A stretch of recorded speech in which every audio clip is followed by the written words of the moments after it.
Hi, I'm Tim. Welcome to Watchbox, and thanks for logging on. If you love this watch, email me, tmosso@thewatchbox.com. It's in the description below.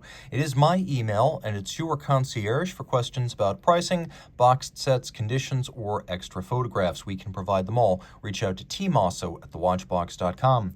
Today, we're discussing a watch that launched in 2015. This is the Laurent Ferrier Galet Square. It uses the Galet Micro-Rotor movement with a lovely stainless steel 41mm cushion case. It is 41 in diameter by 11.1 millimeters thick. It's 47.5 millimeters from lug tip to lug tip with a 20 millimeter spacing between the lugs. The watch is handsomely decorated, and you can see that on my wrist, it makes the most of its few but strong elements. It is broad. It is a broad watch across the wrist. At 47.5, it's not huge, but shaped watches always wear larger. So consider this watch suitable for a wrist as small as 15 centimeters circumference. You can see it is flat, flush, and sloped, so it'll fit underneath the dress cuff. And it is a dress watch, even though it's made of rugged stainless steel. Now, taking a quick look at the strap and the buckle, you can see that the buckle is Laurent Ferrier branded. It has a wonderful fluid organic shape to it that's consistent with the design of the Galet watches. The strap is medium brown, large rectangular scale alligator leather with a monotone stitch and a folded edge. It has a wonderful suede material on the underside, and you can see this is a brand new Laurent Ferrier factory strap. Taking a quick look at the case, they took the smoothed pebble design ethic of the standard Galet, and they translated that into a form case, giving us a cushion case profile that looks as though it could have been drawn out of the 1920s or 1930s. The lugs have a welded-on look, and they come to a little teardrop curl at their end. You can see that they're complex in their shape, and everything is of high polished. We have a partially recessed domed onion-style crown, which is unsigned in vintage fashion, and then a lovely autumn gold dial, it's salmon, that has a vertical satination like stainless steel. The hands as well as the indices are all polished white gold, and we have a sunken sub-seconds with a concentric pattern internally. The indices are dart style. The hands are what Laurent Ferrier describes as assegai or spear, and you can see that the Laurent Ferrier name and marquee, the city of origin, very small and understated, which I like to see.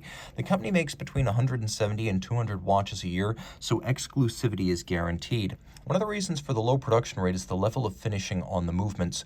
Though the design and the fabrication of some of the fundamental pieces would be handled by La Fabrique du Temps, which is a Louis Vuitton company.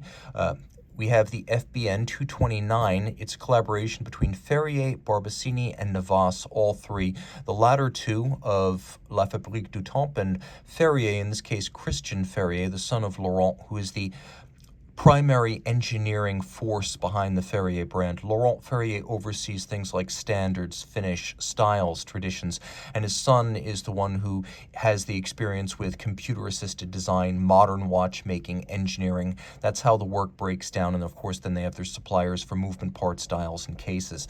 And the movement is extraordinary. You can see it uses a jeweled staff, ratchet controlled micro-rotor, so between the jeweled staff and the ratchets, it is a perfectly silent 22-karat gold guilloche cut winding system. It sits on a black polished and beveled stainless steel bridge with a single large barrel. It has a 72-hour power reserve, pivots on 35 jewels. It's adjusted in 6 positions, so dial up, dial down, crown left, crown right, crown up, crown down. Many chronometers even are only adjusted in 5 positions, which means that there is always one position where they run really poorly, whereas this gives deviation nowhere to hide.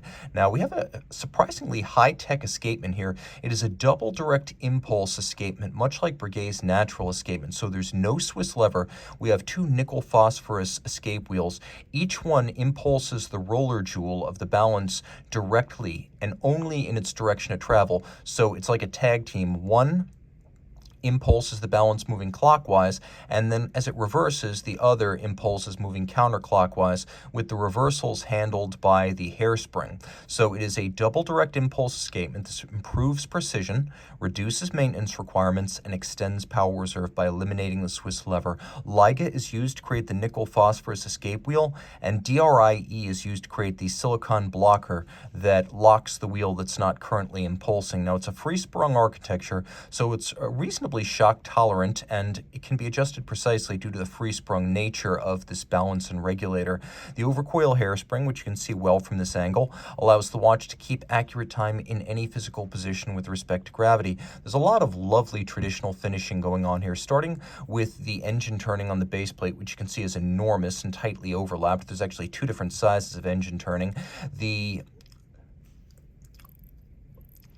system that allows you to engage the manual winding mechanism. This little rocker here is black polished. All screw heads are black polished. The bridge for the winding system black polished. The half bridge for the balance black polished. And note we have 1, 2, 3, 4, 5, 6, 7, 8 sharp interior angles where bevels meet. These are exceptionally difficult to finish, and you can see the ones on the steel half bridge for the balance are particularly sharp and interior to the structure, making them extraordinarily difficult to finish. All finishing assembly and adjustment is done by Laurent Ferrier. So while they do outsource a lot of fabrication, these elements, which are integral to the brand, are performed in-house. There's guilloche cutting of the rotor. You could see the edges of the steel bridge for the rotor have been beveled. The top black polished. All screw heads are black polished with chamfered slots and chamfered circumference. We have particularly broad and luminous Côte de Genève across the bridges. And then if you take a look, you'll note just how enormous these beveled chamfers are. They are truly huge, mirrored, and they are the real deal, finished with some sort of wood, probably gentian wood, rather than executed with a mechanical milling tool. This is really impressive and among the best you'll find. If you look carefully, you can even find that the bridge for the twin escape wheels below the balance has been itself satinated on the top and mirror beveled on the edge, so there's a lot to love. It beats away at 21,600 vibrations per hour, and it is water resistant thanks to its snap case back down to 30 meters. So dress watch water resistance, but in every other regard, a true breakthrough piece. I don't understand why Ferrier isn't regarded with the same reverence as the likes of Voutilanen, Lang und Heine, de Bethune, F.P. Journe. I think it belongs in that discussion based on the quality of the product delivered. Reach out to Team Mosso at thewatchbox.com for purchase and pricing details.